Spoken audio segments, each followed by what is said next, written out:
Hello everyone. तो हम discuss कर रहे हैं previous year questions of prelims 2022 of UPSC CSC जो कि पॉलिटी के हैं। क्वेश्चन नंबर 15 देखेंगे आज, जो बात कर रहा है एक्सक्लूसिव पावर्स ऑफ लोकसभा के बारे में। तो पहली जो इसमें दे रखा है स्टेटमेंट वो है to rectify the declaration of emergency. क्या ऐसा है कि सिर्फ लोकसभा ही रेक्टिफाई कर सकती है डिक्लेरेशन ऑफ इमरजेंसी? जी ऐसा बिल्कुल भी नहीं है। दोनों हाउस इसे रेक्टिफाई करेंगे मिलकर, तब इमरजेंसी डिक्लेयर होगी। तो पहली स्टेटमेंट गलत हो गई। To pass a motion of the no confidence against the council of minister, yes this is the exclusive power of the Lok Sabha to pass a motion of no confidence. तो दूसरी statement सही हो गई। To impeach the president of India, ऐसा नहीं है कि सिर्फ लोकसभा ही इम्पीचमेंट प्रोसेस शुरू कर सकती है, राज्यसभा भी कर सकती है बाय द मेजॉरिटी ऑफ 2/3। तो तीसरी स्टेटमेंट भी गलत हो गई। तो जो हमारा आंसर हो जाएगा वो हो जाएगा 2। देख लेते हैं। All types of emergencies require approval of both the houses. जैसा कि मैंने बताया, the proclamation of national emergency must be approved by both the houses of parliament within 1 month from the date of the issue.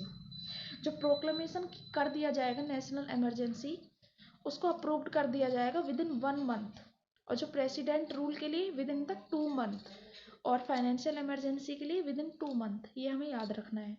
No confidence motion सिर्फ लोकसभा में ही पास किया जा सकता है, ना कि राज्यसभा में। तो दूसरी स्टेटमेंट हमारी सही थी। Impeachment charges against the president can be initiated by either house of the parliament majority of the 2/3 of the total members, जो कि मैंने आपको बताया। तो ये हो गया। नेक्स्ट क्वेश्चन देखेंगे हम with reference to the anti defection law in India. तो पहली स्टेटमेंट दे रखी है the law specify that a nominated legislator can not join any political party within 6 months of being appointed to the house. क्या ऐसा है? जी statement गलत हो गई। लॉ ये कहता है कि अगर कोई नॉमिनेटेड लेजिस्लेटर ज्वाइन कर रहा है पॉलिटिकल पार्टी को, तो उसे विद इन 6 month अपॉइंट होना है किसी भी अपॉइंटेड हाउस में, किसी हाउस में उसे अपॉइंट होना है विद इन द 6 month।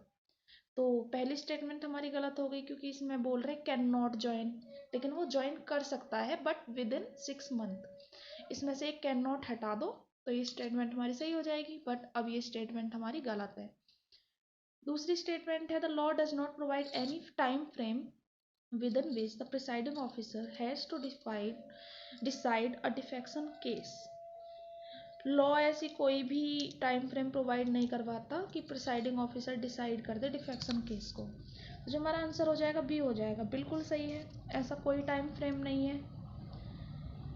देखो, जब एंटी डिफेक्शन लॉ की बात आती है, any question regarding disqualification arising out of the defection is to be decided by the presiding officer of the house, लेकिन टाइम फ्रेम प्रोवाइड नहीं करवाता है ये लॉ। तो दूसरी स्टेटमेंट हमारी सही हो जाएगी। नेक्स्ट है attorney general of India and solicitor general of India से रिलेटेड क्वेश्चन पूछा गया है। तो ये बोला गया है कि ये ऐसे ओनली ऑफिसर हैं गवर्नमेंट के जो अलाउ कर सकते हैं to participate in the meetings of parliament of India. गलत हो जाएगी स्टेटमेंट। क्यों?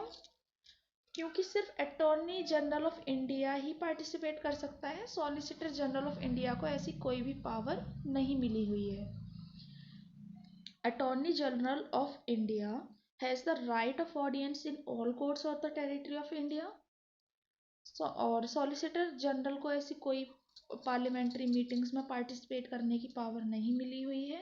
लेकिन attorney general of India take part in the proceeding of the both the houses of the parliament of their joint sitting and any committee on the parliament of which he may be named as member but without a right to vote। पहली statement हमारी गलत हो जाएगी। दूसरी statement ये कह रही है according to the constitution of India the attorney general of India submits his resignation with the government which appoints him resigns.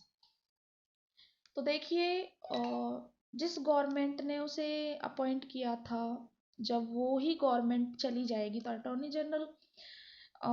General भी हट जाएगा। लेकिन ये according to the constitution of India नहीं है, this is not according to the constitution of India. ठीक है, देख लेते हैं। ये कन्वेंशन है, ये मेंशन नहीं है कॉन्स्टिट्यूशन ऑफ इंडिया में।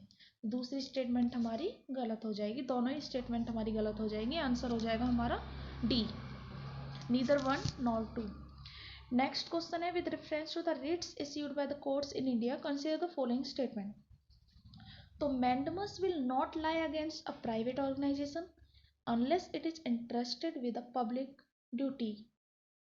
mandamus किसी प्राइवेट ऑर्गेनाइजेशन के खिलाफ नहीं लाया जाएगा unless it is entrusted with a public duty।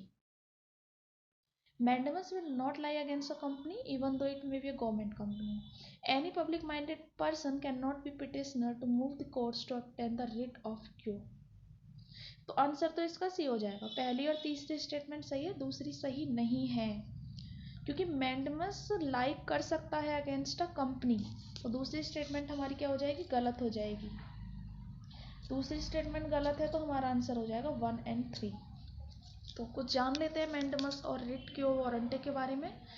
तो सुप्रीम कोर्ट ने बिनी limited and ANR versus Sadasivan and others held that writ of mandamus can be exercised against a private body। इस case में ये बोला गया था कि प्राइवेट बॉडी के अगेंस्ट भी writ of mandamus जारी की जा सकती है। ठीक है, पहली स्टेटमेंट सही हो जाती है हमारी।